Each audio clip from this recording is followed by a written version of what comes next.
So anger and self-worth are tied together. And the reason why I say that is because there takes a certain degree of like, no, wait a second.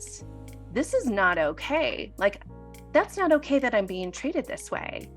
Or no, like I really do deserve to say something. Like there's this kind of righteous indignation that kind of wells up inside that's kind of tied to the anger of going, hey, no, this is not okay with me. But that is the anger. That's where anger and where self-worth tie in. And when I see a woman who is struggling with self-worth or struggling with that small circle, my first question for them is, what's your relationship like with your anger? And almost without fail, they're like, oof, not really connected to my anger, or I don't want to do anger because that's really scary. So when women start to step into and reconnect with their anger, and I'm talking in a healthy way, their self-worth just naturally grows.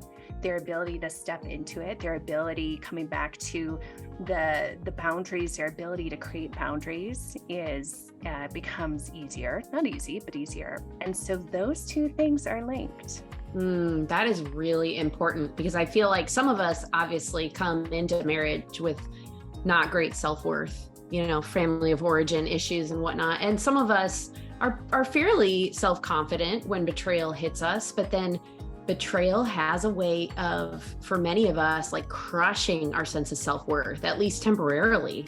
So that is tricky. I agree with you. Like, we have an exercise in Women in the Battle in the program that I run, where we draw our anger and name her or him or it. Because if we don't have anger, it's like a non-human thing to not have anger. I mean, especially when there's injustice, anger is a very natural, normal, and necessary to empower us to take action, right? Absolutely. So you work on that first before you work on boundaries? Is that what you're saying? You help a woman connect with her anger first so that she can be empowered enough to make the boundaries, or do you do them side by side? I do it side by side because I don't think you can do one at a time. And that's the thing about betrayal. There are so many things that are just you're hit with all the time or all at once.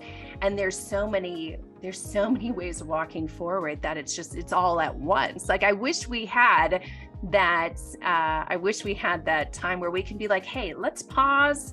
Let me work on this. But it's trial by fire, right?